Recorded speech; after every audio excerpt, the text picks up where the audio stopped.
Hey guys, AJAX22 here. This is a viewer request video made for my Silverballer. This is a replica of the gun used in the game Hitman, as I'm sure you all know. Yeah, this started out life as an AMT Hardballer, got polished out and then laser engraved with the appropriate logos, both sides. If you can see that. Yeah, this is polishing job wasn't the best I've ever seen, but this is a gun that actually gets used. It's not just a toy.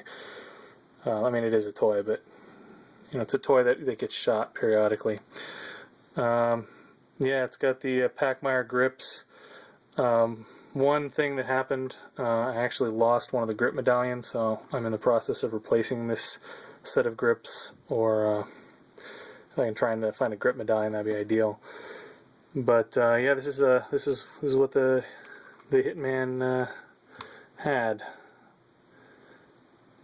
Pretty decent replica. I didn't actually make this one myself. This was another fan built this and then decided that he wanted to go do something else, so I bought it off him a couple years ago. Hadn't actually even played the game at that point. I just thought it was a really neat, tribute. So had to add it to my collection.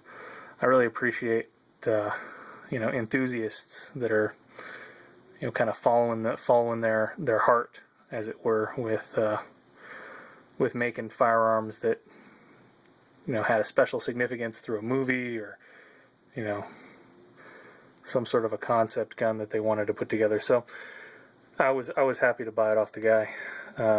Probably paid too much, but whatever. Yeah, keep it loaded up with some old surplus black talons, just in keeping with being politically incorrect. And yeah, that's basically it. It's got the I believe this is all factory. The extended slide release, the extended safety. Mag drops real nice and easy. It's got a fairly well-tuned trigger. Not the best, but not the worst. It had a really bad trigger initially. These guns actually had a problem where the sear was not quite hardened well enough. And if they got dry fired enough, which, as you can imagine, a gun inspired by a video game probably gets dry fired quite a bit. The sears would actually degrade and then chew into the hammers a little bit. We saved the hammer on this one. That's a factory hammer, but the sear has been replaced by a black steel, proper hardened sear. Just stainless. It's an interesting metal. Now, one of the things that's really interesting about these guns is that they were one of the earlier ones to come onto the market with all stainless components. And they were sort of pioneering at that time. These, the machine shop, rumor has it, was actually all done on old school hand machined tooling. It wasn't CNC done. It was all done from billet or forgings, and my understanding was billet for 99% of the components. And yeah, it had too much love, too much hand fitting going into each one, and the company went out of business because it couldn't stay profitable when their competition was turning out similar products, without quite as much hand fitting, just by having better equipment to turn it on. So, they're good guns.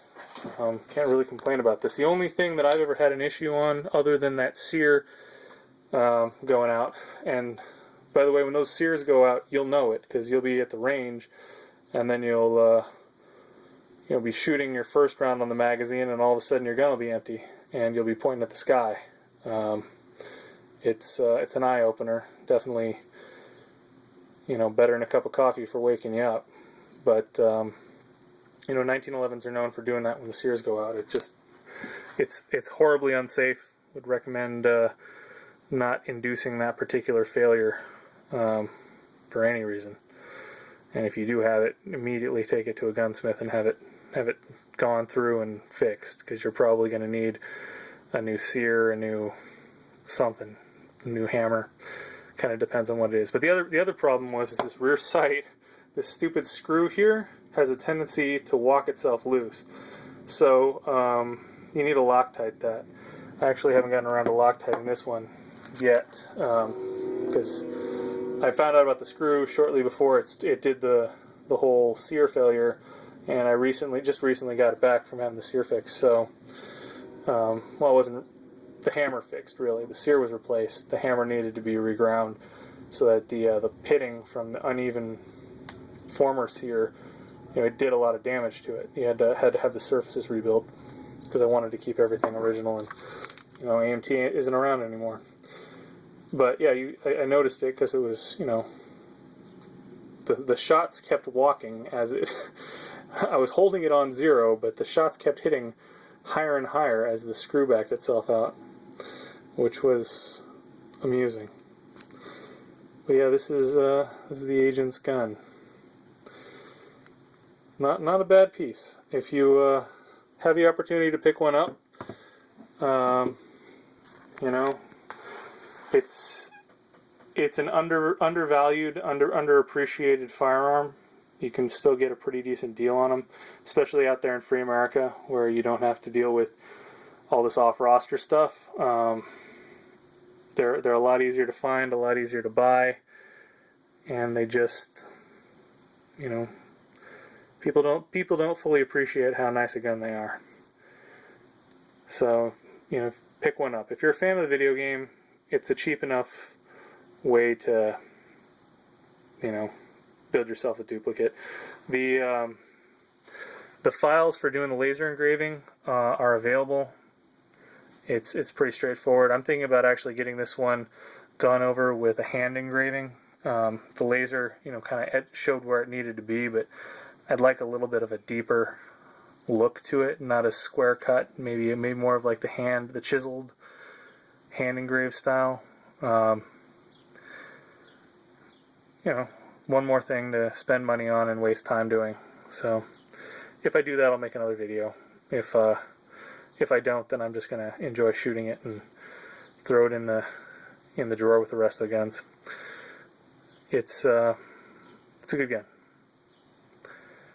All right. Well, I shared it as promised, so I'm gonna get on to working on some other projects now. Have a good one.